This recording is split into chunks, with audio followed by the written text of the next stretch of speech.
You worked with CM Punk before. You've dealt with CM Punk. What were Yeah. your reaction? What was your interactions with CM Punk like? Well, Punk and I were very close from his Ring of Honor days, and then in the new ECW, we were pretty close up until the point where I got released. Then obviously wrestling, out of sight, out of mind. I haven't really ever talked to him since then. But we were pretty close for a while there. But Punk, for I guess it's a double-edged sword with him. I appreciate it. And I said this on a recent interview.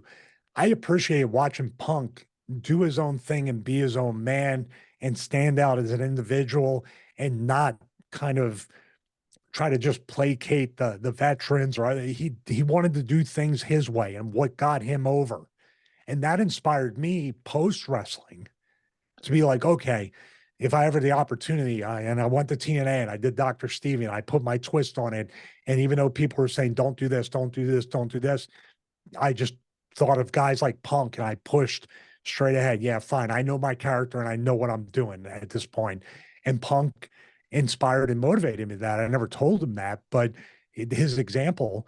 But then you fast forward a few years later, I'm mystified. I'm confused by the whole thing, Mike, and I'm sure you are, because in 2023, with the economy and where it's at and how hard it is to keep a job and make a dollar, much less millions of dollars, like most of these people are making, it's just wrestling.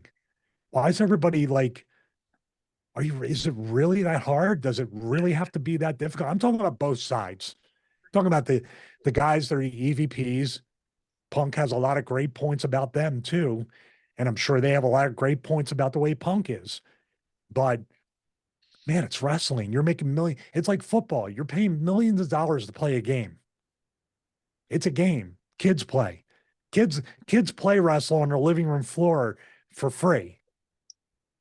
Right. You're making millions of dollars and you're not happy. It's a strange psychological thing when you get to that point. And just a side note about that, AEW was supposed to be a completely different company. AEW was supposed to be everything that WWE isn't. And from my viewpoint, when I watch it, it looks like, man, there's a reason why Vince and the management and everybody have that, I guess, level of fear from the talent. And they have, because if you don't have that respect or fear for people in charge, the boys are going to go nuts. They're going to take advantage. They're going to get, they're going to smell blood in the water like they think they do with Tony Khan and just do their own thing. And we're witnessing what it's like when you don't have one man's vision and also one man's intimidating stare like Vince McMahon to put everybody in, like, because Vince can give you a look and you're just like, oh shit, I better just, fly straight on this one.